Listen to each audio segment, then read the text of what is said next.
पाणं जिणं तिशोधेण बोच्छामि रयणसारं सायार्णयारिधं मीणम् बोच्छामि रयणसारं सायार्णयारिधं मीणम् नमो अरिहन्ताणं नमो सिद्धाणं नमो आयरीयाणं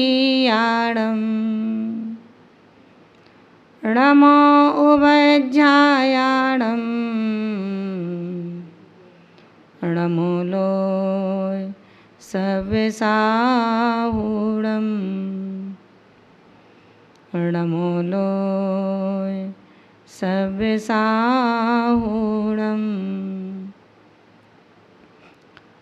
गणनी गुरु माँ विशुद्धमती जी दर्श विशुद्धि भर दो मेरे आत्म प्रदेशों को माँ सिद्धालय धर दो बसुअर भेदन कर सकूं अहिनिस लूं प्रभु नाम तब चरणों में हे गुरु माँ मेरे कोटि प्रणाम मेरे कोटि प्रणाम मेरे कोटि प्रणाम। जबली आदि ब्रह्मा तीर्थंकर आदिनाथ भगवान की जय। 24 तीर्थंकर भगवान की जय। परम पूज्य गुरुदेव आचार्य श्री निर्मल सागर जी महाराज की। परम पूज्य गुरुवर्या गणनी आर्यिका श्री विशुद्धमती माता जी की जय।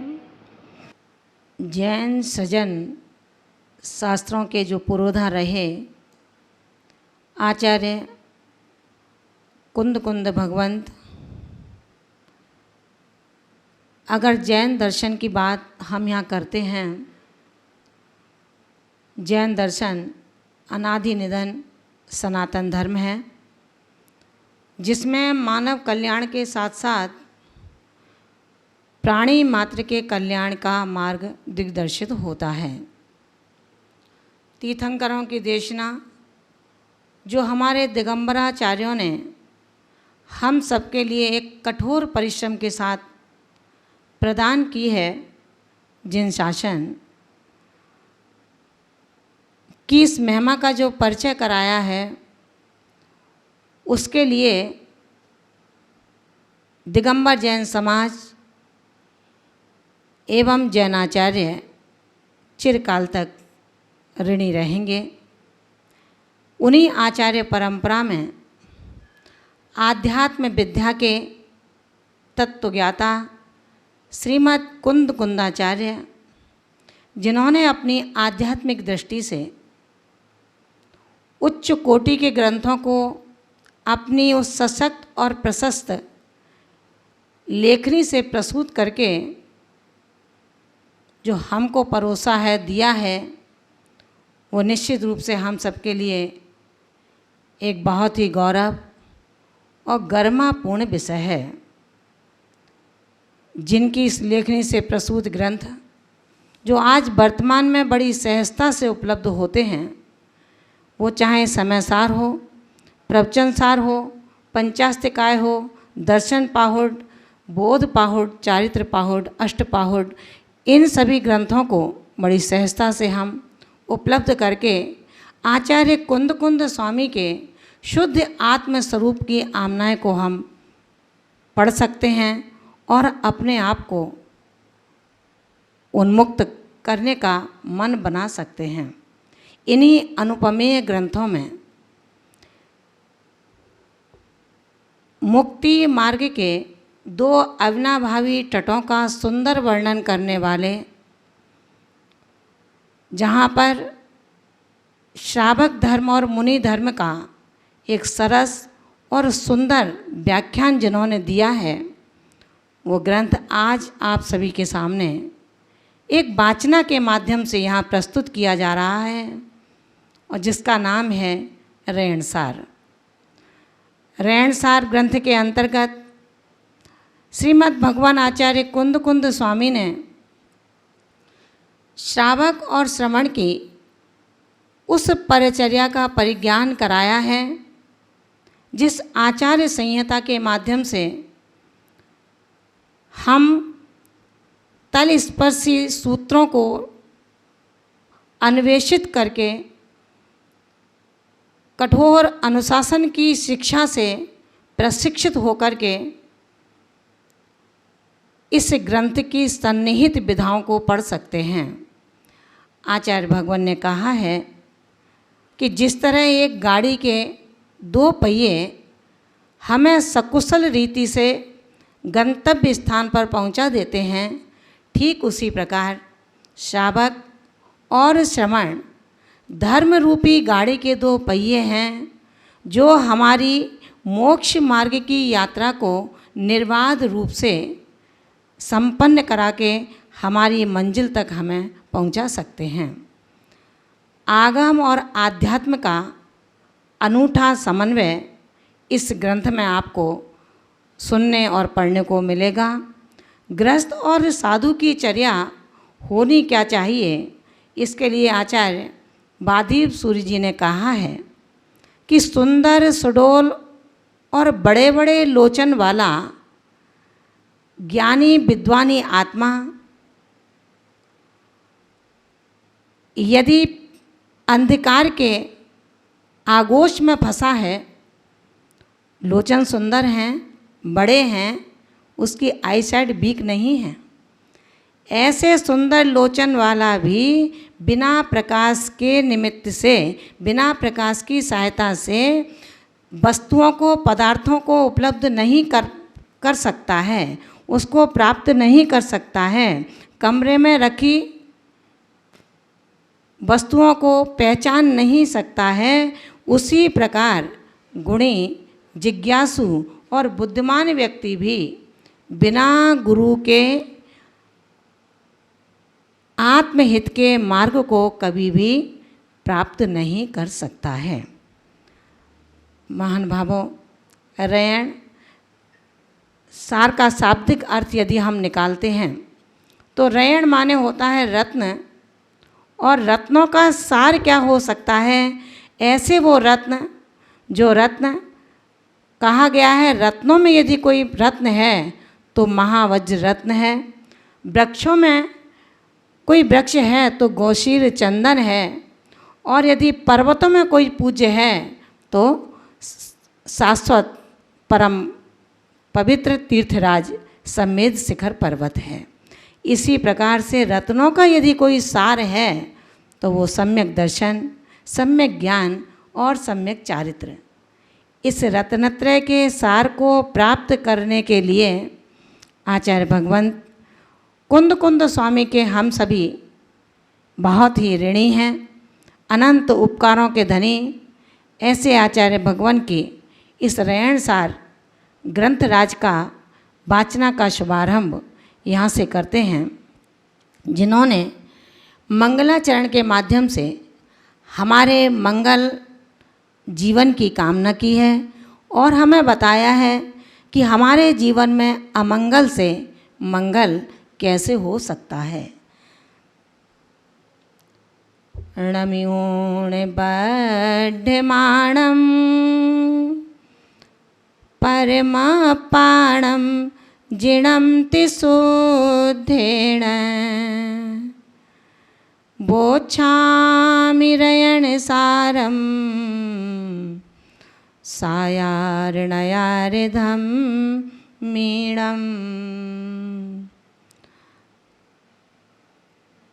आचार्य भगवान ने मंगलाचरण करते हुए सबसे पहले हम इस बात को जान लें कि किसी भी शुभ कार्य के शुभारंभ के लिए, चाहे वो पारंपरिक व्यवस्थाएं हों और चाहे वो सामाजिक हों और चाहे वो किसी मोक्ष मार्गी दीक्षार्थी की दीक्षा की तैयारी की ही क्यों ना हो। जब हम किसी भी एक भव्य अनुष्ठान को संपादित करते हैं तो अपने इष्ट का स्मरण करते हैं। इष्ट का स्मरण का तात्पर्य है कि इस मंगलाचरण से हमारा सारा कर्म, हमारे सारे कार्य निर्विघ्नता के साथ संपूर्ण हो सकें। क्योंकि मंगलाचरण का तात्पर्य भी यही बताया है, मंगल हेतु 4 हैं, नास्तिकता परिहार, विघ्न हरण, गुण चिंतवन, पालय शिष्टाचार। जिन ग्रंथों के पढ़ने से हमारे अंदर जो मिथ्या बुद्धि है, नास्तिक बुद्धि है, ये सारी बुद्धि मंगल रूप परिणत होकर के हमें आस्तिकता की ओर ले जाती हैं।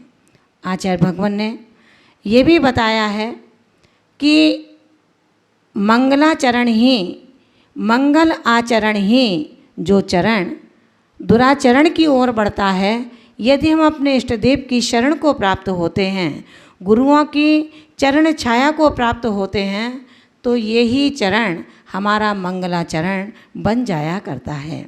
इस मंगलाचरण से विघ्नों का परिहार होता है। आपत्तियाँ, विपत्तियाँ, संकट, कष्ट, पीड़ाएं जो हमारे ऊपर तमाम और चारों ओर से प्रति समय हमें घेरे रहती हैं, ऐसी सभी आपत्तियाँ, ऐसे सभी विघ्नों का हरण करने का यदि श्रेय और कल्याणकारी कोई है तो वो सिर्फ इष्ट का स्मरण, जिसको जैन दर्शन मंगलाचरण कहता है। ऐसा मंगलाचरण जिसके अंदर गुण नहीं है और यदि अपनी विनय वंदना से अपने आराध्य का स्मरण करता है, माँ जिनवाणी का स्तवन करता है, अपने गुरुओं के चरणों की पूजा करता है, गुरुओं का गुणानुवाद करता है, तो वो गुण चिंतवन उसके लिए एक मंगलाचरण का कार्य करते हैं।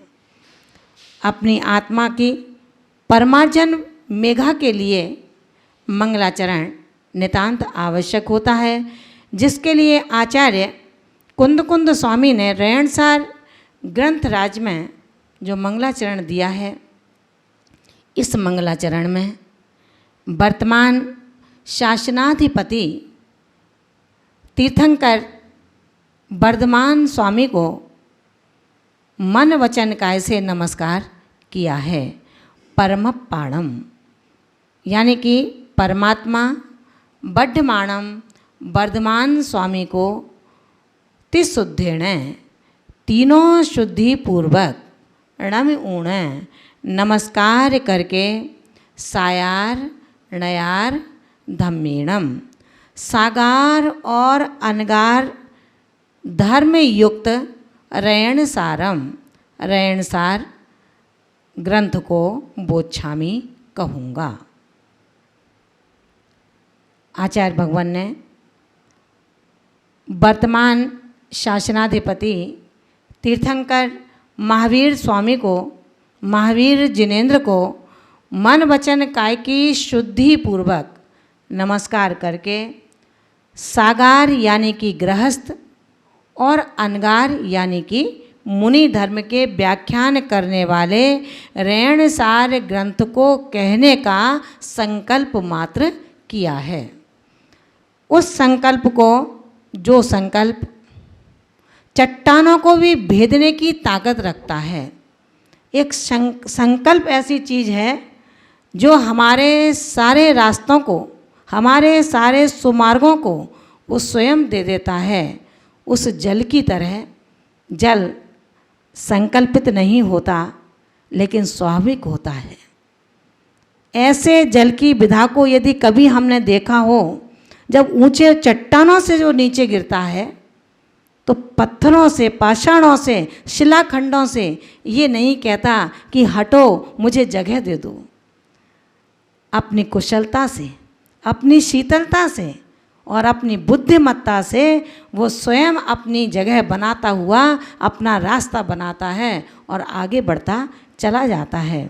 आचार्य भगवान ने इस व्याख्यान के दौरान ये ही कहने का संकल्प लिया है, कैसा होता है मुनि धर्म और कैसा होता है श्रावक धर्म। श्रावक धर्म और मुनि धर्म के लिए केवल हम इतना ही कह सकते हैं कि श्रावक वो है जो श्रद्धावान है, विवेकवान है और क्रियावान है। कैसी है उसकी श्रद्धा, कैसी है उसकी क्रिया और कैसी है उसका विवेक। हे जिज्ञासु भव्यात्मा, ये मान कर के चलना है कि अपना जो समय है, ये समय बहुत ही नाजुक है। हमारा जो समय है, जो हमारे इस देह में बैठे देही की धड़कनें हैं, ये धड़कन कौन सी अंतिम होगी ये शायद किसी को नहीं पता होगा।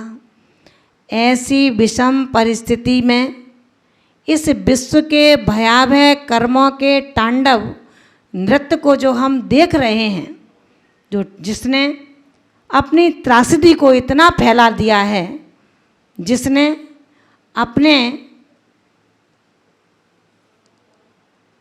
इस मुख को इतना फाड़ लिया है कि एक नहीं, दो नहीं, लाखों करोड़ों की तादाद में इस धरती के सपूतों को निगलता चला जाता है, फिर भी तृप्त नहीं होता है।